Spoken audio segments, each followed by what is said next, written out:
So my name's David White. I'm the Global Head of Sales for triResolve. And I'm Jenny Nilsson, and I'm Head of Product Marketing for triResolve. So David, we're here today to talk about the non-cleared margin rules. And I was wondering if you can give me a bit of insight. Can you tell me a bit about the progress across the market to become compliant?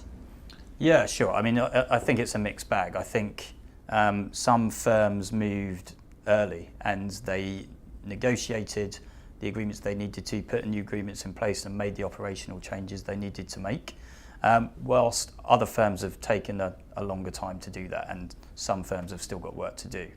Of course, September 1st doesn't mark the end of the regulatory deadlines. Jan 3rd means that all European FX forward and swaps will have to be margined according to the European margin rules going forward. Okay. So, I mean, what would happen if firms aren't compliant? I can't speak for national regulators, but I think common sense must apply. I think regulators will want to see that margin is being calculated and then collateral is being moved as and when it should be. And I think firms will need to be able to demonstrate that they are doing that to those regulators. And of course, I think the other big one is disputes. I think collateral management is an extremely effective risk mitigation tool, but only if it's accurate. And the rules are only worth being in place if collateralization is accurate. Okay. So what would you say are the operational changes that firms need to make to become compliant?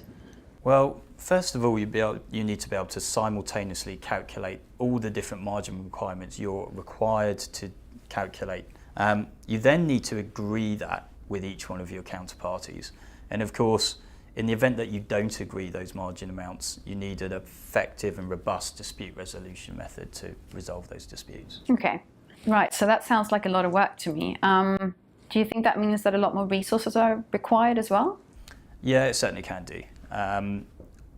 Collateral management has been this extremely fragmented process that has involved extremely high amounts of manual work. So firms need to examine new ways of doing things. So I've actually seen in several different surveys that some firms are actually carrying out all this work in Excel. Do you think that's a good idea?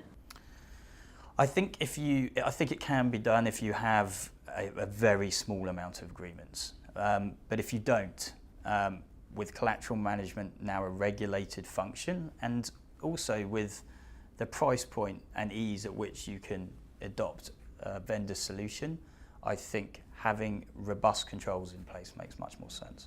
Okay, great. Thank you.